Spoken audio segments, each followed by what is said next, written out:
미국 반도체주들이 ASML 실적 쇼크에 일제히 급락했습니다.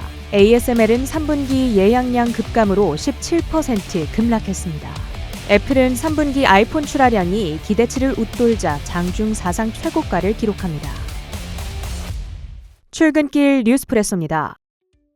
ASML과 엔비디아 등 주요 반도체주들의 동반 급락에 뉴욕 증시가 내렸습니다. 다우와 S&P 500 지수가 0.7%대, 나스닥 지수가 1% 하락 마감했습니다. 세계 최대 반도체 장비 기업 ASML의 어닝 쇼크로 주가가 폭락하자 미국 반도체 기업들의 주가도 일제히 내렸습니다. 엎친 데 덮친 격으로 미국 정부가 특정 국가들로의 엔비디아 및 AMD 반도체 수출을 제한하는 방안을 고려 중이란 소식까지 전해지며 투심을 더욱 끌어내렸는데요. 미증시에 상장된 ASML의 주가는 16.3% 급락한 한편 전일 종가 기준 최고가를 경신했던 엔비디아는 4.7% 내렸습니다. 어플라이드 머티리얼과 램 리서치, KLA 등의 장비주들은 10%대의 폭락으로 거래를 마친 한편 필라델피아 반도체 지수는 5.3% 하락한 5,145포인트 선까지 밀려났습니다. 애플이 장중 사상 최고가인 $237 선을 터치했습니다. 전일 리서치 기관 IDC가 애플의 3분기 아이폰 출하량이 전년 동기 대비 3.5% 늘어났다고 발표한 영향으로 보이는데요.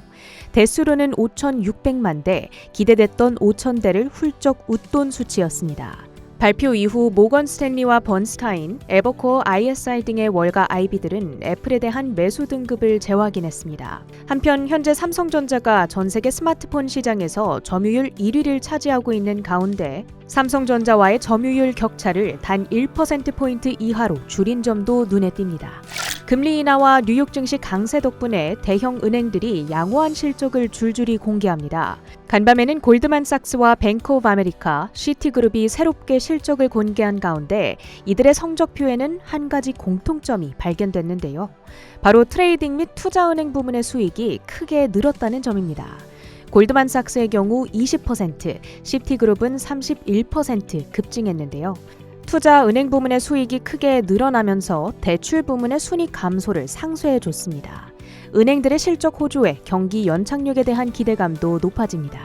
미국 반도체 기업 울프스피드는 미국 상무부로부터 약 1조 원의 보조금을 지급받는다는 소식에 21.3% 뛰어 올랐습니다.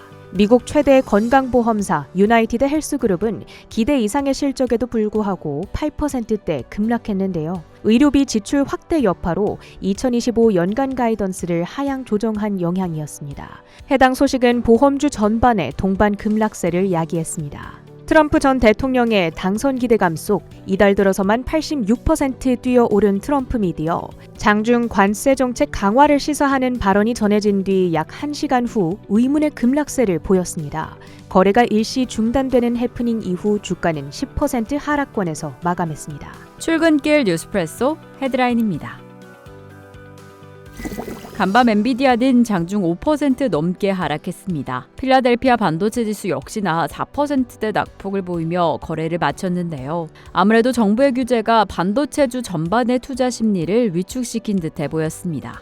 블룸버그 통신에 따르면 미국 정부는 국가 안보를 이유로 엔비디아와 AMD 등 자국 기업의 인공지능 반도체 수출에 대해 국가별 상한선을 정할 방침이라고 전했습니다. 기존에는 중국을 대상으로 AI 반도체 수출 규제를 이어왔는데 이제는 그 외의 국가 아랍에미레이트, 사우디아라비아와 같은 중동 국가들로 수출 규제를 확대하겠다는 기조입니다. 이는 미국 정부가 AI 반도체를 무기로 국가별 수출 물량을 직접 조정하려는 움직임으로 보여집니다. AI 반도체를 미국의 외교적 목표를 달성하기 위한 지렛대로 사용하는 듯해 보이는데요. 실제로 간밤 사우디아라비아의 킹 압둘라 과학기술대학 총장은 미국 무역 규정을 준수하고 협력을 지속하기 위해서 중국과의 거래를 중단하겠다고 전했습니다. 간밤 반도체주를 뒤흔든 또 하나의 악재는 ASML의 실적이었습니다.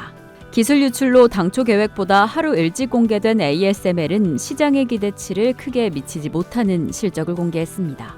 매출과 EPS는 전년 동기 대비 증가하는 수준이었지만 시장이 조금 더 주목한 건 순예약. 이 예약 매출이 컨센서스의 절반도 못 미치는 수준이었고요. 그리고 내년 매출 가이던스를 미리 발표했던 내년 매출 가이던스의 절반 수준으로 하향 조정한 겁니다. 그리고 이뿐만 아니라 중국향 매출이 크게 줄어든 점도 중국 사업의 어려움, 매출이 좀 줄어들 수 있다는 점을 부각시켰습니다.